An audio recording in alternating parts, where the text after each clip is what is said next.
For some reason, I don't know why my camera is not working. What's up, Scotty Reno?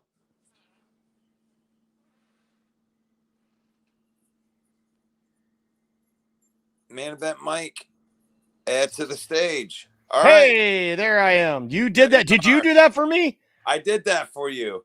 And Ken Oh. Dobie's in the back, too. Oh, we're going to have to let Ken Dobie in. Let's just go through a couple of things real quick. It is I, main event Mike, filling in for Russell Wayne as the host. He is here in the room with us.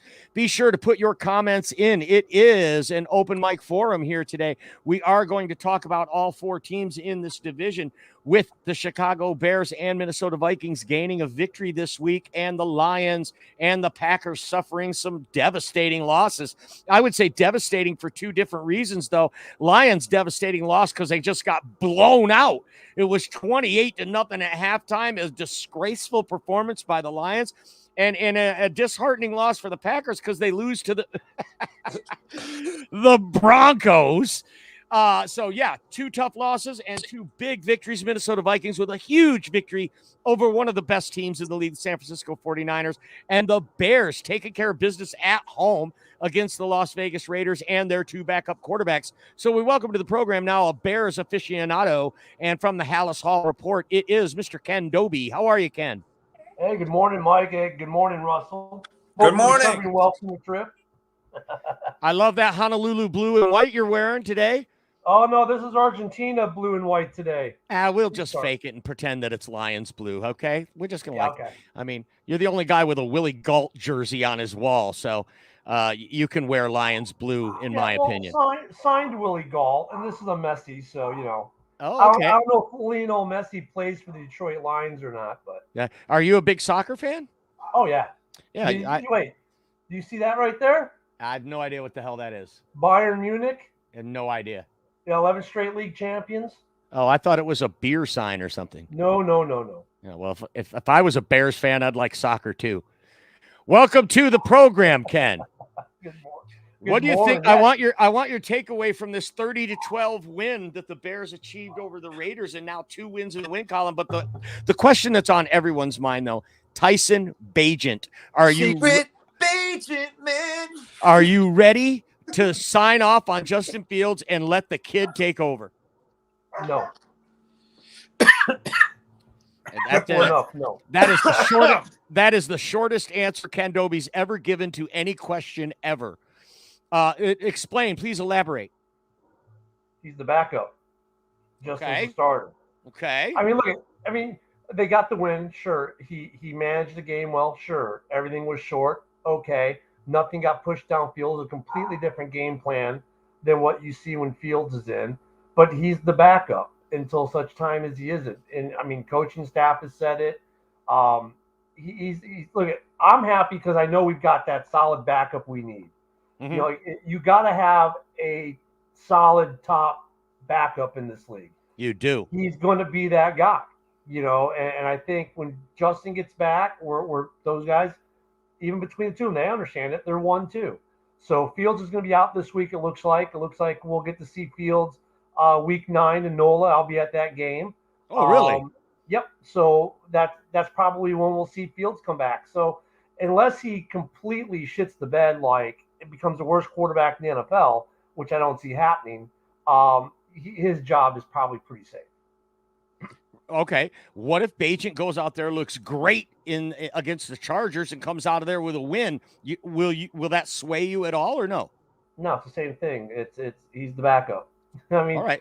You know, and the thing is, though, too, like, you know, if you watch the game, which I'm sure you didn't watch the Bears game because you were watching the Lions game, it was a lot of very short, simple plays. I won't say they dumbed it down, but they kept it short, managed kind of thing. Yeah, there are a lot of things I like that he did, don't get me wrong, but you could tell they weren't operating with the big playbook, you know, pushing the ball, you know, 20, 30 yards downfield, stuff like that. It was a lot of short dumps, stuff like that. So, I mean, he was good, but he's the backup. All right, but I get that. But let me break it to you, Ken. Justin Fields, that was how he was making his living too. okay, was short passes. Let DJ Moore, let Khalil Herbert create, get the ball in the hands of the playmakers. That's what all the Bears fans said when we were You don't watch knocking. a lot of Bears We were games, knocking do them. you? We were not. Look, I watched all the highlights and I watched some of the replay of the game afterwards so that I could talk about it and know what the hell I'm talking about. But Justin Fields, that was how he was making his living too, by the way, with short passes.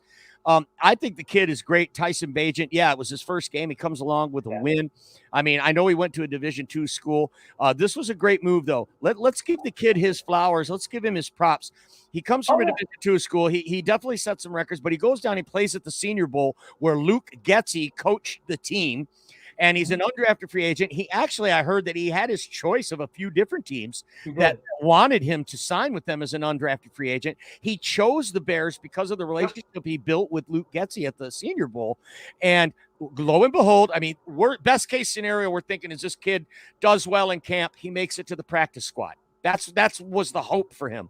But no, he comes in as a great camp. He beats out PJ Walker.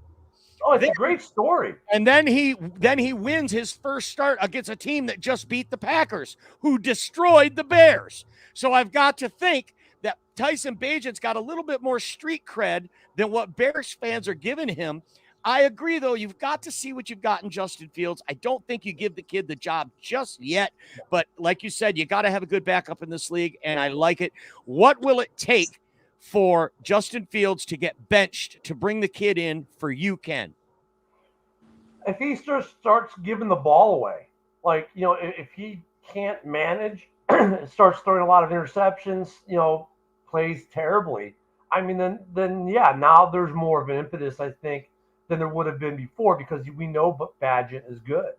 But, like, you know, I still want to see more out of Bagent. And look, I want to see this week's going to be interesting because now the Chargers have a full game on tape, plus the 2 quarters or so from when Justin got hurt.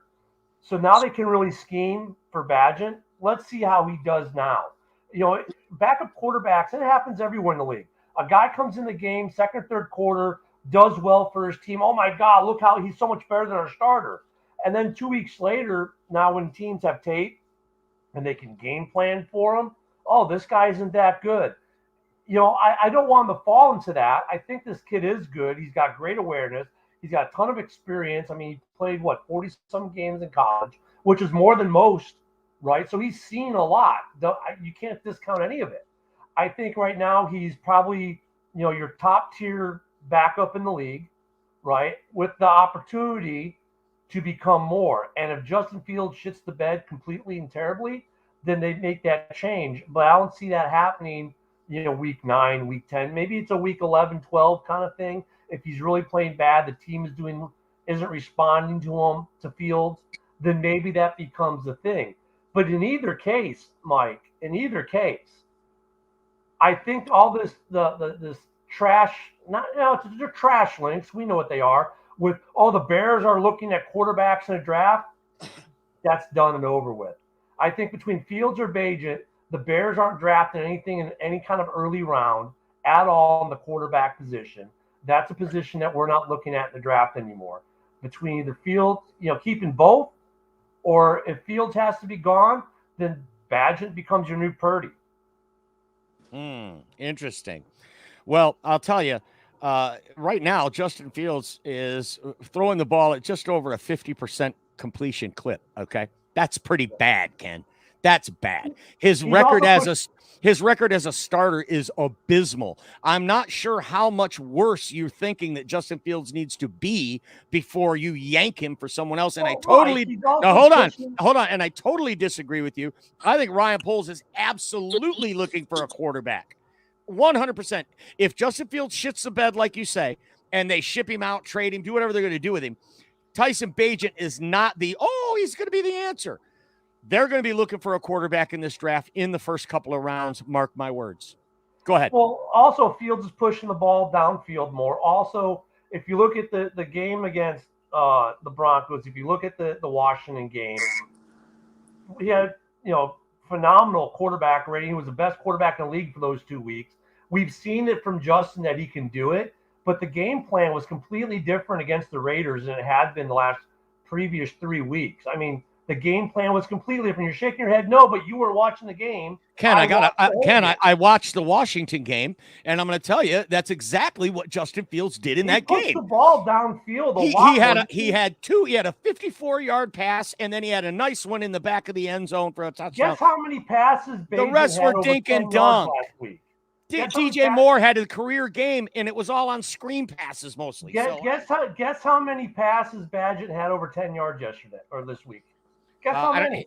I don't know that number, but I do know that his average per pass was pretty low. So I can give you the number. It's the amount of times the Detroit Lions have won a playoff game since 1992. 0. Okay, I'll take that. So I mean, like I said, it's something. Yeah, it's something that we've got to work and see. I like the kid. Look, I think Brock Purdy kind of changed the way we look at quarterbacks and how they're drafted. Mr. Irrelevant. He's now the starting quarterback for the San Francisco 49ers, and he's been playing exceptionally well for them. So this is just that next evolution with a guy that, because he came from Division II, a lot of NFL teams probably wrote off. Oh, Division II guy. But he's proven that a Division II guy can do it. And if he does well again this week in prime time against the Chargers, and he continues to be what we want, and the Fields is also not what we want, and we move on, I really think they would go to Purdy as a starter, because, like you said, he's Getsky's guy. You mean Bagent? Yeah, they'll go to Bagent because he's Getsky's guy, right? And I don't think if we're drafting a quarterback at that point, let's say bye-bye Fields, if that's what we're saying, for sake of argument here, they're not drafting a quarterback in the first or second round because they're not going to feel that to be their pressing need. They're going to get a quarterback later in the draft to be the backup to Padgett. Tyson Bagent is going to be the starter if Justin Fields shits the bed, and Ryan Poles is not going to go out and look for a frontline starter for his team. And I understand what you're saying. I understand what you're saying about Brock Purdy. And I know that Tyson Bagent went to a Division II school, Shepherd University. But I'm going to tell you, there's only been one quarterback that's been a quality starter in the NFL in the last 30 years that came from a Division II school, and that's John Kitna. So the odds that Brock Purdy will even pan out in this league are against him. Brock Purdy is not panned out yet. Don't write it off yet that Brock Purdy is a bona fide starter in this league, because that is not the case. We could see Sam Darnold at any moment if this kid falters again. And with Tyson Bagent, if Justin Fields shits the bed, you bet your ass Ryan Poles is going to be looking for a quarterback. For what? To keep his own job. He's going to be looking to draft a quarterback. Russell Wayne, you got anything to add to this? Secret Bagent, man. Anything other than that? Oh gosh, you know what, the Bears deserve their flowers. I'll say that they you go out there, and I don't know if Bagent's the answer or whatever, but it can't be any worse than what you've had out there with Justin Fields. And the kid, he's got a little bit of moxie there. Kurt Warner was bagging groceries one day and came in, and he was an NFL quarterback, and maybe he could take the Bears to the promised land. I don't know. But that's a good win for you guys. You guys deserve to pump your chests out for a week and go out there and do your thing, Ken Dobie. Do your thing. What's funny? The biggest story to me isn't even Badgett having a great game. It's that a rookie right tackle completely shut down one of the most lethal defensive ends in the league in that Bears game. Mm-hmm. We're talking about a man who the week prior ended the game by getting scoring a safety. I guess that's how you would say it, scoring a safety. Mm-hmm. Right? Max Crosby didn't exist. Crosby did not exist in this Bears-Raiders game. Mm-hmm. Right. Completely erased him from the game. I think the Bears coming into this after the season, we've got a long season to go yet. Maybe we go on a Lions tear like you guys did last year and have a good back end, which would be great. I think if we have one of the top 2 picks, we're drafting a wide receiver, a certain kid from Ohio, who's a junior, whose dad was a senior, and also in the league, and that's Marvin Harrison Jr. And then I think we're going for an edge rusher, and then we'll go to work on the trenches some more if the quarterback situation is solid, which I think it will be. I think that's where the Bears are headed. I mean, Darnell Wright was a beast this week. Poles, from the first 2 years he's been in, the guy nails talent as far as the draft. And he missed on Claypool, you could say. But everyone's going to miss. Overall, the talent he's bringing in has been really solid. So I'm liking where this team is going, just like how you guys have liked how the lines have been built. So we're tracking. These little sidesteps, Fields, Badgett, whatever. That's okay, but overall, you can see where this is going talent wise, and it looks good. And beating the Raiders, who are a team that are up and down, great. I'm happy. I'll take the win. I'll always take the W. I think this will be a great game on national television Sunday night for the Badgett story, number one. Two, the resurgence of the Bears defense. And this offensive line is a lot better than we give it credit for. I think we'll all get to see. You guys will get to see that this Sunday. Mm-hmm. Well, this is Ken Doby, a Bears fan. This is NFC North Talk, football talk with Russell Wayne. We're talking to Ken Doby. He's a Bears fan. Put it in the comments. What do you think? Should Tyson Bagent be the starter in Chicago? We got a great comment here from a Bears fan. This is Rajanice, who says Bagent can play in this league. Justin Fields can play in this league. So both of these are viable options. However, I firmly believe that Matt Eberflus is going to be canned at the end of the year. I believe there's absolutely nothing this guy can do to save his job. That's just my opinion. And when they do bring in a whole new regime of coaches, guys that Ryan Poles has appointed, we don't know what they're going to do at the quarterback position. It's pure speculation at this point. Put it in the comments. Let us know what your speculation is about the Bears' future. And whatever you're watching here, if it's a video on YouTube or on the Villain Squad or in Facebook, wherever it's at, please like the video. It really helps us out.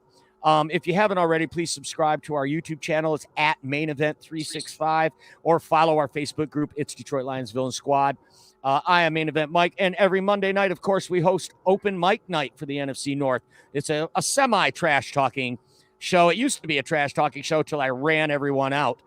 So now we just talk about football Mondays at 7 p.m. Eastern time. And, of course, we're here every weekday at 11 a.m. with Football Talk with Russell Wayne. Let's move on now. Before we do move on, I want to get your thoughts on a couple of things, though, on this Bears. I got ahead of myself. The biggest stats that stick out for me for this Bears team is 8 of 13 on third down. Now, how come Justin Fields can't be 8 of 13 on third down? Is it play calling? Tell me, Ken, why? Why is Bagent able to go 8 of 13? Is it the competition? No, it's play call, it's position. Bears this last week had a lot more manageable third downs because the running game was on point. In fact, the running game was really on point for the Bears. So 3rd and 3s are different than 3rd and Bears, which, I call anything past 10 yards. 3rd and Bears. It's first and 20. Oh, no, it's 1st and Bears. So, Fields has had a lot more of the longer third down conversions than we did last week. Look, the game worked well for the Bears overall. I think it'll be a good test to see where we are against the Chargers, which is a better coach team. I think they're just a better team than the Raiders. The Raiders they're one of those teams, like one week they're great. They're like the 80s Lions. One week that 80s Lions team would come in and kick your ass. The next week, you could go there and you'd kick theirs. It's like, which one are you getting? So, it'll be interesting to see how we do with the Chargers. Yeah.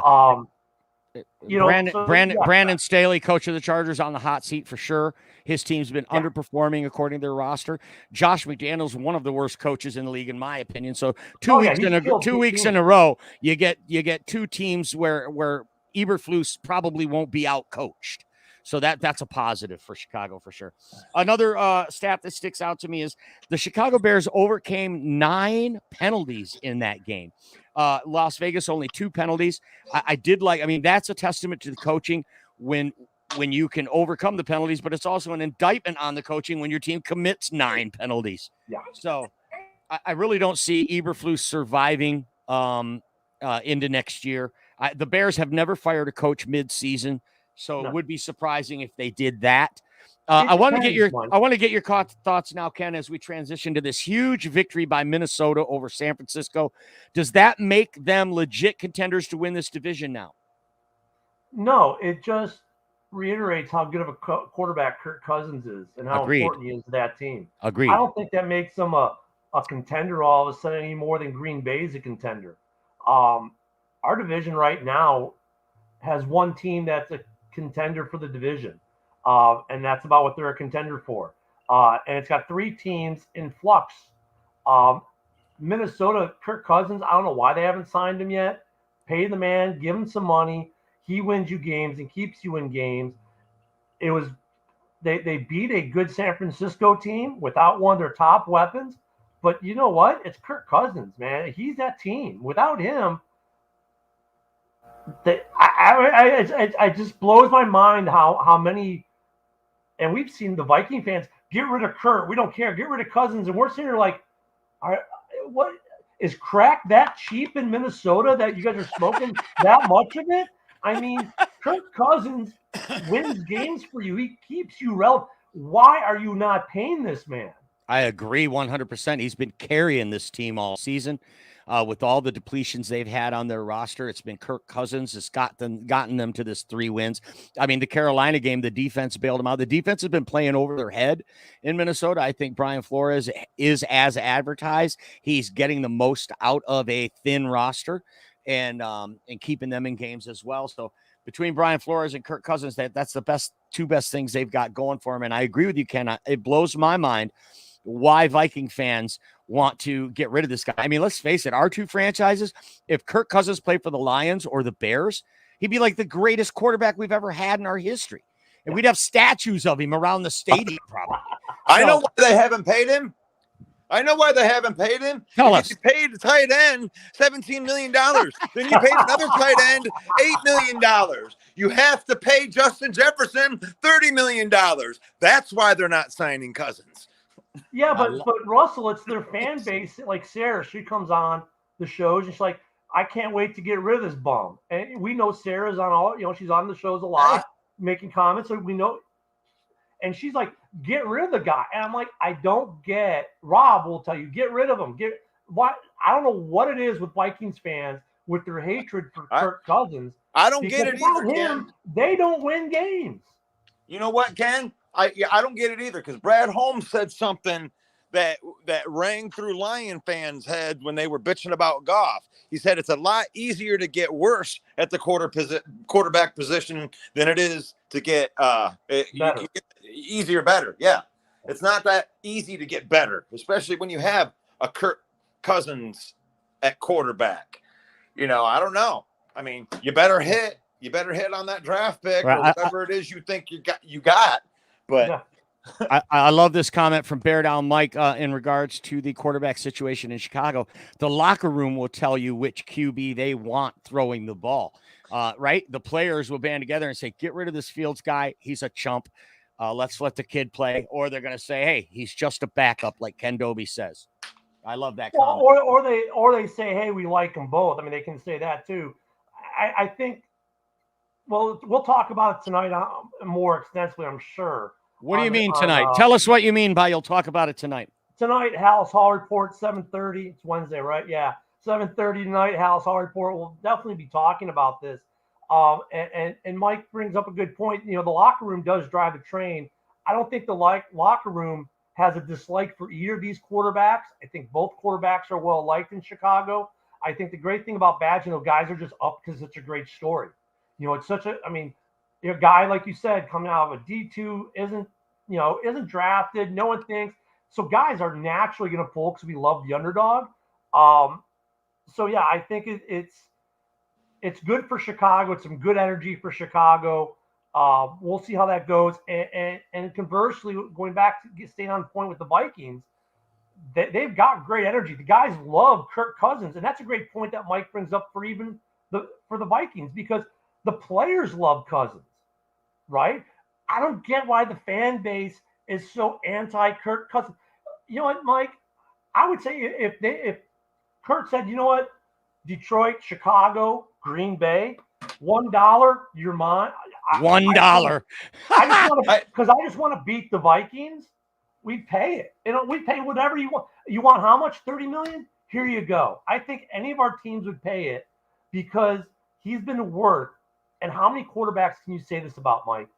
He's been worth every penny Minnesota has paid. Absolutely. Yeah. Absolutely. Yep. If anybody And sees I'll tell you a stupid answer, guys. A stupid answer to that question on why they don't like that quarterback is because he doesn't escape the pocket and do sexy things when the play breaks down. But here's the thing is that is like 10% of the game. Yeah. Like maybe even less than that, less than 10%. And what he does do is the other 90% where he has to manage the game, find open receivers, distribute the football. He's really, really freaking good at that.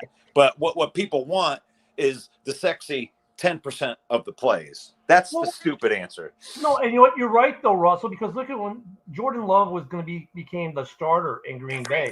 Well, he's not like Aaron. He can extend plays, so we're going to see no drop off. They're keen on that 10% sexy. Oh, this kid's young and can run the ball. Okay, Yep. that's that 10% sexy. That 90% that matters, that wins you games. Jordan Love can't do it.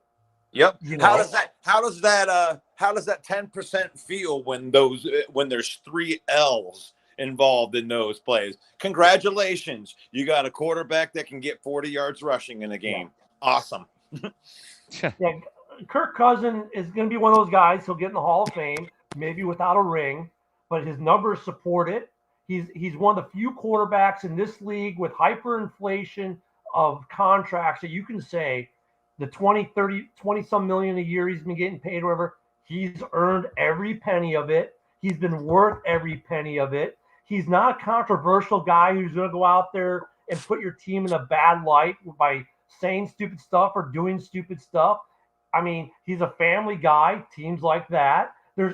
I'm like, what's wrong with this Kirk Cousins guy that Minnesota fans don't like? And you hit it, Russell, because they key in on that 10%, which is a football stupid answer. It's probably less than that. I mean, honestly, I'm just making that number. I think it's a good number, though. That where the plays break down like that. But here's the real question, Ken.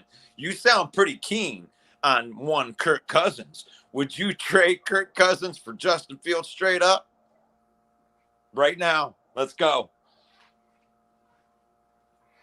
He's the best quarterback in the league. So, yeah, you almost have to, if you're going to win, well, yes and no, Russell, because here's the thing. God. I'm waffling on that answer. No, here's the thing. Because yes and no. Waffle. It's situational football, Russell. Help, Mike. If I'm going to win now, in the window now, if I'm going to win now, because I'm in my window now, yes. I'm not in my window now. So it's a wasted trade because I've got more longevity out of Fields than I'm going to have out of Cousins. Right. It's a presumption. Right. And that's where I would go. That's where I would go. If I were the Bears, I would not trade Kirk Cousins for Justin Fields. Now, even though Kirk, I know you said best in the league, but I know you meant best in the division. Yeah. Best quarterback in the division. But he's 35 years old, right? 34 years old.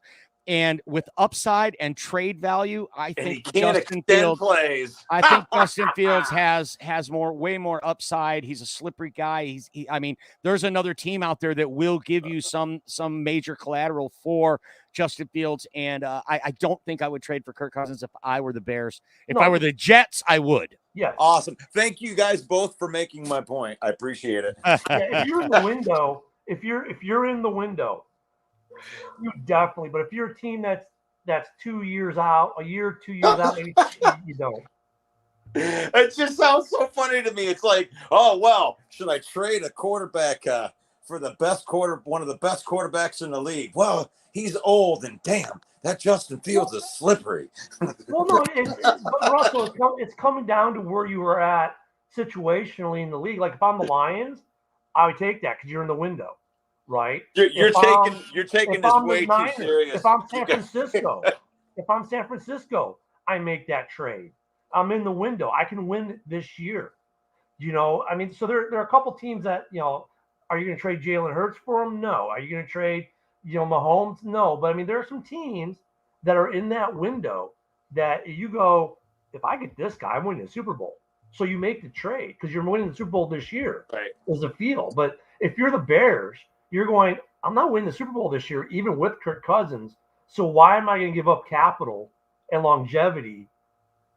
Well, for one, he's only 35 years old and he's a pocket quarterback. It's only running quarterbacks that play 4 years in the league. So the thing is like what I think is what most people do is they fall in love with that run ability and that slipperiness, and they forget that the quarterback needs to know how to throw the ball. Yeah. Like, yeah, this is Football Talk with Ken Dobie. We are broadcasting live. Oh, wait. This is Football Talk with Russell Wayne. Ken, you said the Halas Hall report's on tonight. You said 7:30. Is that Eastern Central? Tell us. No, we're normal people. We do Central Time Zone. So what time is it then? 7:30 Central. 7:30 Central. For you in the Eastern Time Zone, you're at 8:30. We're at 7:30. Thanks for clearing that up for me, Ken. And actually, I'm so much more confused now that you guys have brought it up. So thanks for both that. Well, it doesn't take. Well, let's be fair though. Well, let's be fair, Mike. It doesn't take much to confuse Russ. You really tried to make fun of us. You really just tried to make fun of us right there, Ken, and really you just confused everybody that you just advertised to. But that's all right. 7:30 Central, 8:30 Eastern. Thank you. So there you go, Bear Down Mike. He put it in the comments asking about if there was a show tonight. I'm assuming he means a Bears show because he's a Bears fan. We got a lot of comments. We're falling behind, way behind here. Russ, should we attack them? What do you think? Don't forget, if you're listed as a Facebook user, it's because you didn't give StreamYard permissions, and we can't say your name or show your profile pic. So some of you, I'm sure that's a good thing, but be sure to give StreamYard permissions, and that way we will be able to address you properly. And let's get off the Bears. As much as I love the Bears, there's so much more that went on in the NFC North. I mean, the Packers drop again. That's a thing. The Lions, you guys called it. I'll give you credit. You guys said it could be a trap game coming into it, so I'll give you some credit. But that was a big game. But more than anything in the division, besides this, why they want to get rid of Kirk in Minnesota is I'm starting to see out of Packer Nation do you want a Caleb Williams draft in the first round? They're looking, their fan base starting to ask the question, do we draft the quarterback and jettison Love? And Mike, you and I have both been verbally assaulted by many a Packer fan this year, telling us how great and how lauded Jordan Love is going to be. And now isn't it ironic that after week 6, 7, we're starting to see we need to get rid of Jordan Love and draft the guy thing in Green Bay? Can I give you something there? Ken Dobie and Bear Down Mike, Mike the Bear fan. I got to give the Bear fans credit because I really wanted to see how this was going to play out with how fan bases are going to act when their teams lose and when their teams win. You guys, the Bear fans, have stayed true. They've came out every week. They've been on this show talking their smack even after the losses, even at 1-5. You guys were out here, and the Packer fans completely ghosted after losing 2 games, and they didn't really come out, and they weren't accountable for the pounding that the Lions put on them. So that's just something I wanted to point out. So I appreciate Bear fans this year. Yeah, and like you said, Ken, they lauded him how great Jordan Love was going to be. Then they came out and destroyed the Bears in week 1, and they were screaming it from the rooftop. Y'all are in trouble. Oh, it's a third Hall of Famer. And now, as the slide goes, Ken, you don't even know how bad it is. The Green Bay Packer fans have asserted themselves, in my opinion, as the softest fans I've ever seen in my life. Yep. Not only are they ghosting on the show where they were talking all that smack, they pulled me out of all the groups, pulled me out of all the chats because I was hammering them, and they just didn't want to hear it anymore. That's not fair. We've been your punching bag for 30 years, the Detroit Lions. Now Lions fans get a little bit of turning the tables, and you run with your tail between your legs. So, to your point, Ken, absolutely, it's ironic. It's hilarious, actually. Green Bay Packers fans, you're the softest I've ever seen. Challenge me. Come out on Monday nights and prove me wrong. I know you'll be like whack-a-mole, and as soon as your team wins, you'll pop up, and then you'll lose, and you'll go back down again. I know. That's okay. I'll be here with the mallet ready to whack you again. Hold on. Before you go on, Ken, I want to pose a question to you. Yeah. Minnesota Vikings go into Lambeau Field this week. What do you like? What are you seeing from that game? You can finish that other thought ahead of that if you want. Yeah, it's been easy for Packer fans with 2 Hall of Fame quarterbacks over 3 decades. And after they bash you with that, they say, but we win trophies. Okay, 2 Hall of Fame quarterbacks, 3 decades, a whole 2 trophies. You didn't do a lot of winning. Now, look, you did win. We'll give you credit, but 2. Now, coming to this week, Kirk Cousins marching in on a high after beating San Francisco, which is a much better football team than Green Bay. I think they beat Green Bay. I think Green Bay continues its slide. And, it's funny because Green Bay defensively has trended the wrong way. Offensively has been trending the wrong way. Minnesota, I think beating a badly prepared Bears team the week prior was the juice they needed. Their defense has played better since that Bears game because they came into Chicago and our offensive game plan was not even in the same game. But I think they're going to beat Green Bay pretty handily. And I think we'll see more of the Jordan Love. Well, Brett Favre didn't do it for 2 years, and it took Rodgers some time. We'll get the excuses, and then we'll get we're going to go and get Caleb Williams, and we're going to trade out for the number 1 pick. No, you're not, because we own it, and we're not giving it to you.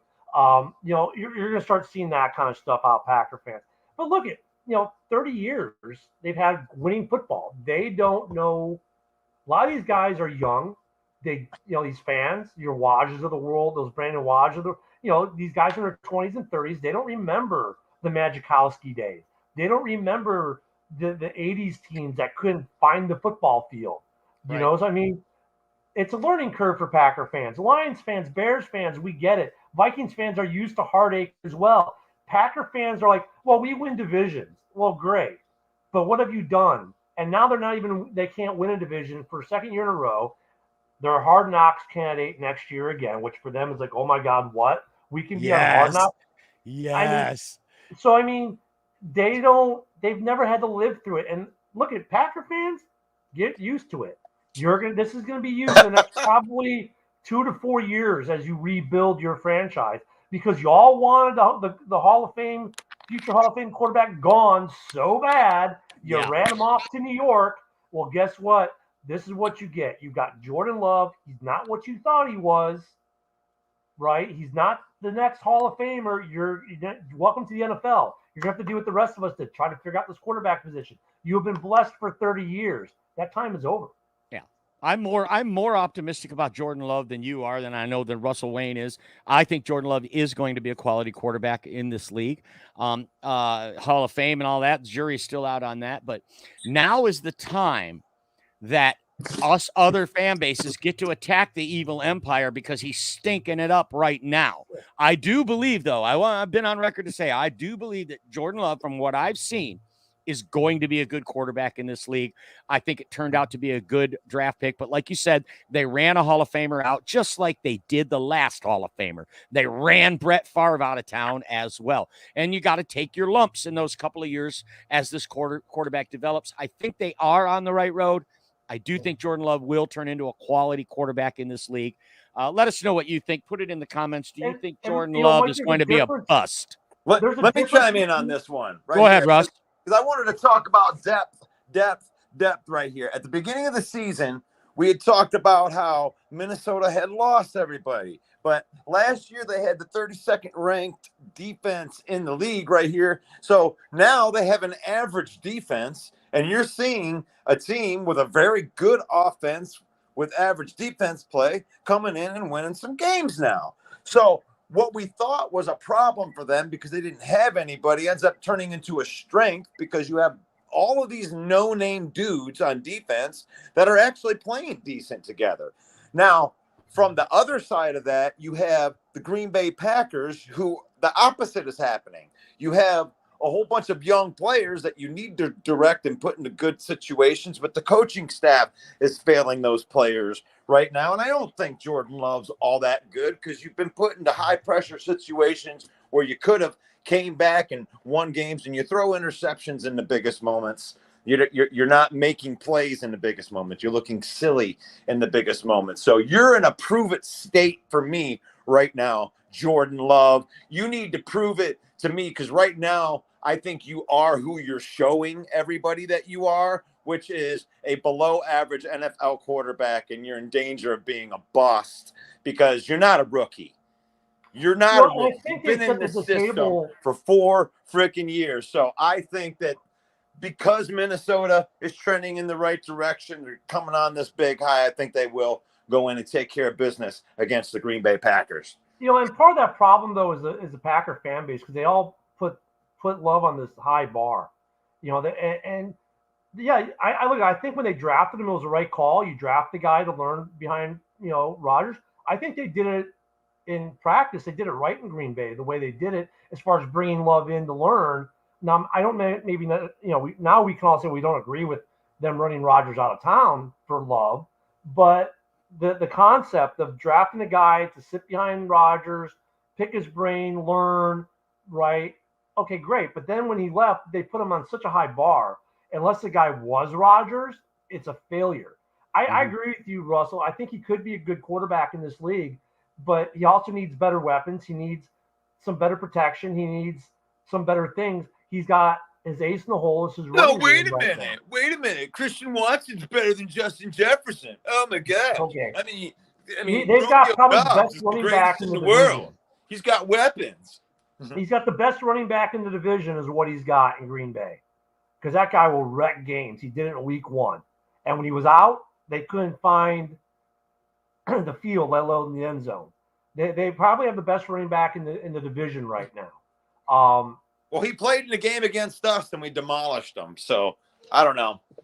But he's a game wrecker. He's a running back that can be a game wrecker, and he's Jordan Love's best weapon. The point being is, Love. I agree with you. He can be a good quarterback.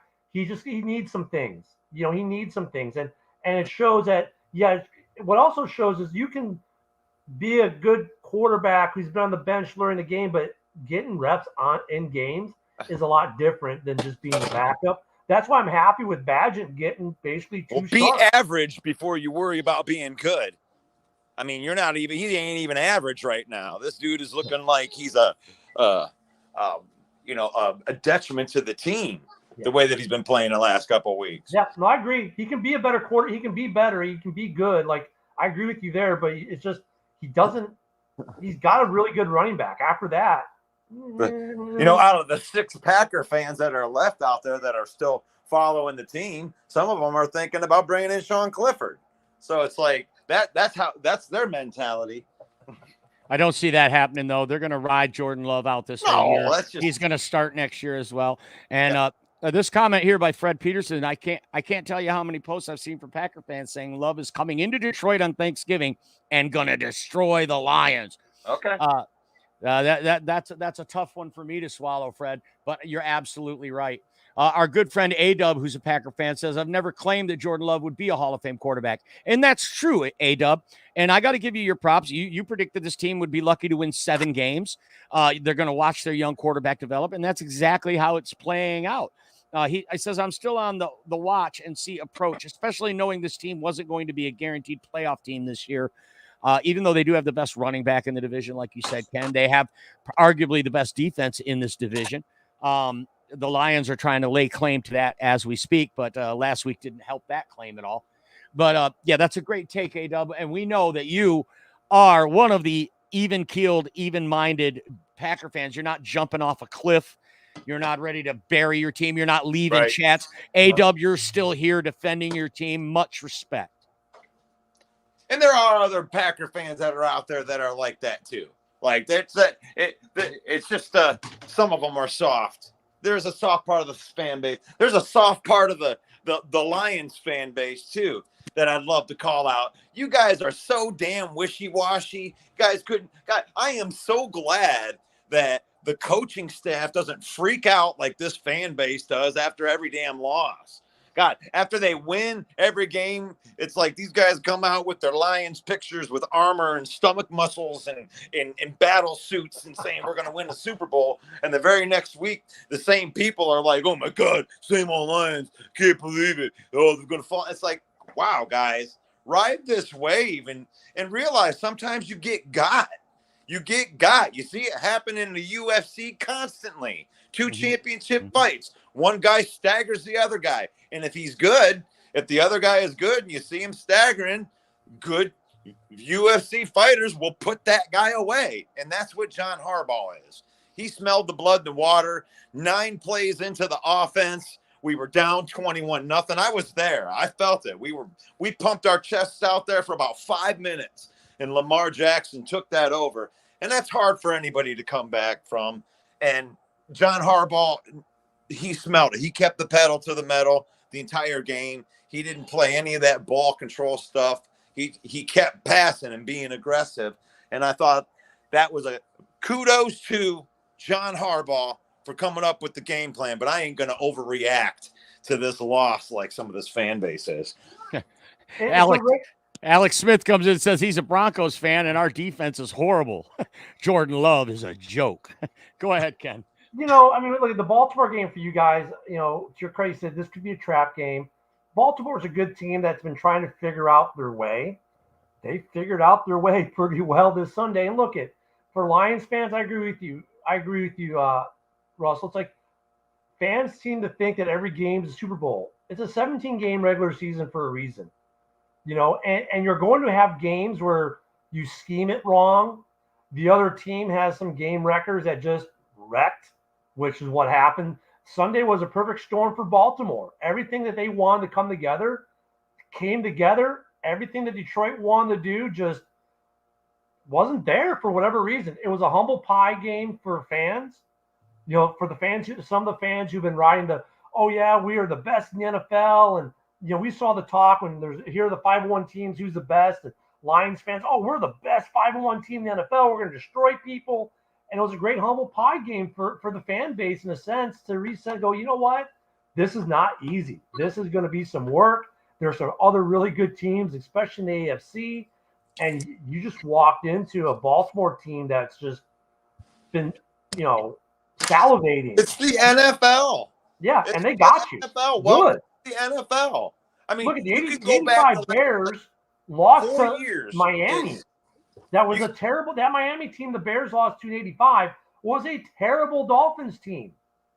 Only team to beat the 85 Bears. It happens. This stuff happens. You're going to lose.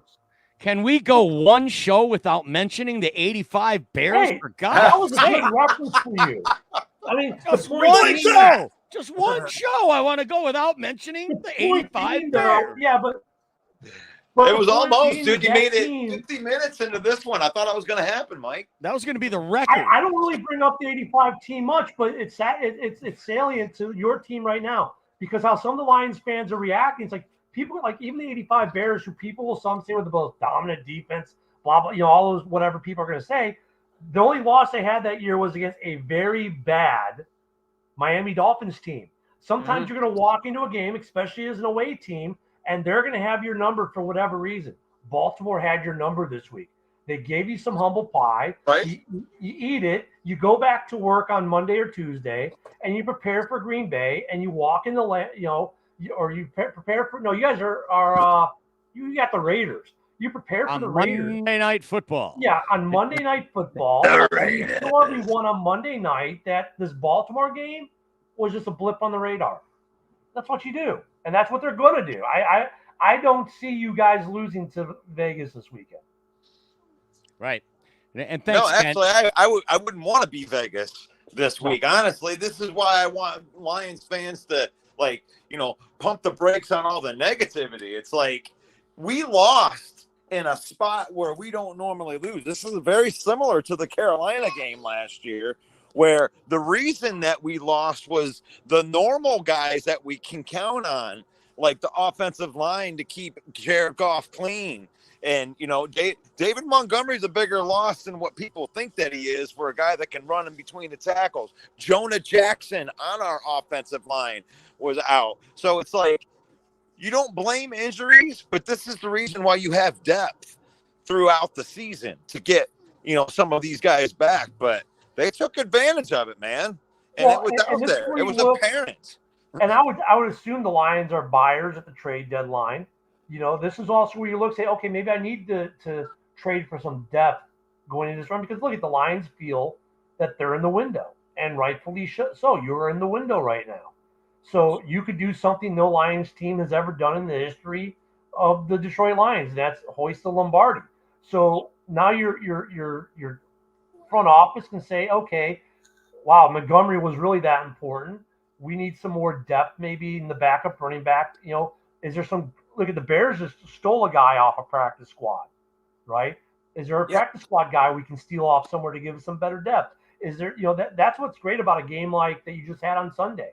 It lets you evaluate some depth and say, okay, maybe I need to get some guys, or maybe they just got us because of game plan. I don't think it was a depth problem, though. I mean, and Dan Campbell is well documented on saying that he likes the team where it's at, and I don't see them going out and making any kind of big move. And a lot of it is that we need to get these guys that are healthy. I would love to get healthy more in the secondary position, get this offensive line healthy. So after this Monday night game, we're going to get a much needed bye to get some of these guys that are healthy. And maybe we can run into, the next week after that, after the bye, going out and playing the Chargers, we could have like a full complement of offensive line and, get some of them secondary pieces up and, up to speed too. So we need it. And before some guys get too much, pumping the brakes about championship talk, look at, I'm just saying the Lions are in their window. Thank you. They have the opportunity. They're going to win the division. Odds are they're winning this division. Odds are they're a playoff team.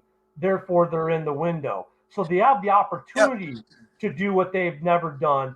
First off, they have the opportunity to do what they haven't done in over 30 years, and that's win a playoff game. Then they also have an opportunity, because they're going to make the playoffs, to win a Super Bowl, which has not happened often in Detroit. But they're in that window right now. They've got a team that it's a first of 5 years too. I think this is at least a 5-year window. And if Hendon Hooker pans out and ends up being that developmental quarterback and comes into that, it could be 10-year window. Yeah. So I mean, you guys are in a good position right now. You should be feeling good. And I wouldn't let a demolishing by a usually very good Baltimore team, a team that's been traditionally good over the last 2 decades, to say, oh my God, freak out in Detroit. No, you had a bad day. I would like you to find me anybody that's out there that wants to challenge that and say, I would like you to find me a defense in the NFL that can contain Lamar Jackson when he's playing and throwing the ball like that. Sorry, but that was a good display, accurate passes coming out of the pocket. They've been training him to be in the pocket because I think they want him to be around for a while. So I think that he's coming into his own. We are coming up against it here, so I want to get a few things in while we've got Ken Dobie on. So, Ken, right now, the Chicago Bears going out to Los Angeles to play the Chargers next week. The Chargers are an 8.5-point favorite. I need you to go out on a ledge and tell me, should I take the 8.5? No. You're saying take the Chargers and lay down the 8.5. I would say it's not. I don't think it's going to be an 8.5. I think it's going to be a closer game than that. The one thing that's getting lost in all this Bears talk about Badgett is how great the defense has been the last couple of weeks, how much better this defense is getting. This defense is getting better, and it's a defense that didn't allow Kirk Cousins to do much the week prior. The Bears lost because the offense was not schemed and was terrible. The defense really held the Vikings in check. This defense is actually pretty good.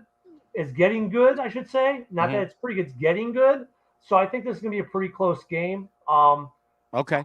I disagree. I think the Chargers are going to beat the brakes off the Bears out there because it's a hard place for all teams to go out there, especially NFC North teams. When they go out west, they get beat bad, it seems like. I think the Chargers have been underperforming, and they're in the same position that Chicago was in when they beat down Washington on primetime because their coach is on the hot seat. I think the Chargers beat the brakes off the Bears. I say lay down the 8.5. Russell Wayne, what do you like? Chargers minus 8.5? Oh gosh, you know me and all these points, dude. It's like I do think that the Chargers are going to win the game because I don't think that these guys are way underperforming. Justin Herbert, I do believe, is a better quarterback than is what's being shown out there. And that defense has got a lot of stars on it. And I don't know. I do think that the Chargers win the game, but I don't think that they cover all those points. That's about what Ken said. Ken said take the Bears and the points. Isn't that right, Ken? That what you said? Yeah, I mean, and, the thing is funny. This game, this is what's funny about the NFL season, because in preseason, I think we all just gave this game to the Chargers. But this is what's great about the NFL. Now it's become. No, I'm giving the game to the Chargers. But I mean, we thought that this is a no. no-brainer game. We were like, this is a no-brainer Chargers game. Now this game's a little more interesting because of some things that have happened with both teams. That's what I love about the season. We take our preseason and we look back, and it's like, wow, it's totally different. This game is going to be still Ken, sorry, Ken. If that were true, this line would be 3 or 4. Vegas would not put them at an 8.5 point spread unless this is going to probably be a beatdown. Well, let's be honest, Mike. NFC North teams never get love from Vegas or ESPN or anyone else. Midwest teams in general don't get love unless you're Green Bay in the past. Well, and since you said Green Bay, let's move on to that. So just for if you're keeping score at home, I got the Chargers. These two got the Bears with the points. The Vikings at Green Bay is even. Okay, so there is no point spread. It's an even pick 'em. I like the Packers to hold serve at home against Minnesota. They're going to come down off of that cloud after a tough game against San Francisco. I mean, those are some tough guys out there that they're up against. I think they're going to be a bit beat up. Packers coming off the bye at home. They're going to be looking to rebound. And what seems more likely to you, that the Packers go to 4-4 or excuse me, to 3-4, or the Vikings go to 4-4? I think the Packers win this game. Ken Dobie, what do you say? I got the Vikings. They're hot right now. They're feeling it. The problem for Green Bay is that they don't have the answer for Cousins. Their defense is slipped just as well as their offense has. The defense, for a bunch of no names, like Russell said, I guess it was addition by subtraction to a certain degree. They're just trending in the right direction right now. I hate to say it, but I'm taking the Vikings over Green Bay. Russell, what do you think? Even pick, Vikings at Green Bay. You could give me 7 points, and I would still take the Vikings to cover that. I think the Vikings are an ascending team right now. Okay, so again, you guys agree I'm the only one going against in this the grain? league, and he was an undrafted agent. Okay. Hello? Yeah, I think you're having some audio problems. Oh, okay. Yeah, and I think that the Vikings are just an ascending team. I think that, I got the Vikings. You could even give me 7 points, and I'd still take the Vikings to cover. Holy moly. Okay, last one now. Detroit Lions at home against the Las Vegas Raiders on Monday Night Football. The Lions are an 8-point favorite. Ken Dobie, who you like here? I'll take the points. You'll take the Raiders in 8? I'm the Lions are going to win big. So you're going to lay down the 8 against the Raiders. Russell, what do you think? You can tell that Ken's not a gambler because he's he's getting it. I can tell he's getting it as it going on, but Ken doesn't do that. But no, I think the Lions cover this game, win big, and be violent and physical the entire game. I like the Lions to win this game as well. I think 8 points is a lot. And if they come out swarming the way they have, I also think they win by 10 or more. So we are aligned there on that one. Let's That's a bad thing. You know what happens when we're all aligned? Someone loses. Right. Oh, yeah. Or we're all smart. Yeah. That never happens. Fred agrees with me. Love stinks. But I think he takes the Vikings at home. I agree. They are coming off of Vikings found another Justin Jefferson, according to Brent. Yeah, Jordan Addison looks like the real deal. Ken, you got any thoughts on this kid? Yeah, he's been looking good. I mean, we knew he was good coming out of the draft, and we all said, why? You already got Jefferson. I mean, but no, it was a good pick. I mean, he is a legit weapon. He's in the talk for offensive rookie of the year for sure. Yeah, if CJ Stroud falters, it might be, but if CJ keeps going the way he is, I think he's a lock. Well, he's in the talk is all I'm saying. I mean, he's any other year, if you have a Stroud performance like he's doing, he's the runaway with it. He's putting up good numbers. Good numbers. Brent says take the Chargers and lay the points. Detroit Daniel says player prop is the way to go. you might be right there, Dan. That's a great one. Yeah. We should get into the player prop show. Mike, I got to give you credit because the Monday morning show that you did without me while I was here, that was really, really good with you guys. I love the way that you were coming in with some of the Vegas stuff. Then that might be your shtick, man. You might need to come on here and you lead a show that is based all off of the bets and the props and the stuff like that. That would be fun as shit to me. Yeah, I've lost enough money in my life to know what I'm talking about, I think. We could tell you what not to do. Yeah, well, last week I took a player prop. I took Jameson Williams over 1.5 catches. I lost. Oh, my gosh. He could not catch one ball, let alone two. So very disheartening to lose. That seemed like easy money to me. We knew, and he got plenty of targets. I think they gave him 5 targets in the game. Yeah. I mean, the target was there. It seemed like a lock, a great bet, but that's how it always does with betting. It's a slippery slope, folks. Never gamble more than you can afford to lose. That is my God's honest advice to you if you want to get into the gambling sphere. So we still got 29 viewers here on this platform. I love that. Thank you, everyone, for watching us today. Do some promos. Damn. There it's Football Talk with Russell Wayne. Put the wrong one up there. It's the King of Sting. That's me, Main Event Mike, NFC North Open Mike, every Monday night at 7 p.m. Eastern Time. That's 6 o'clock for you Central Time Zone trolls. Follow us on Facebook at Villain Squad, and also subscribe to us on at Main Event 365 on YouTube. We are here every weekday morning at 11 a.m. It's Football Talk with Russell Wayne, my compadre. And by the way, if you are in the betting sphere, Russell Wayne is an astounding. Russell does not bet. Okay. But when he makes predictions and lock predictions, he's spot freaking on. Last year, he went 13 from 8 for 18. At that percentage, he would be the greatest handicapper in the world if he were able to keep that up for 3 years straight. And I'm not exaggerating or kidding when I say that. The best prognosticators in the world can only hit 56% regularly. So to go 13 out of 18, and this year, folks, he's 5-2. So if you got some money to play with and you want to put a bet down, sports gambling is now legal in most states, especially here in Michigan. Follow us and check us out and get Russell Wayne's lock picks because he is quite amazing when it comes to that. But right now, I think we're going to jump off of here. Appreciate everyone watching. Appreciate everyone in the comments. Be sure to follow us and check us out tomorrow morning. I'm Main Event Mike for Russell Wayne and Ken Dobie saying God bless each and every one of you.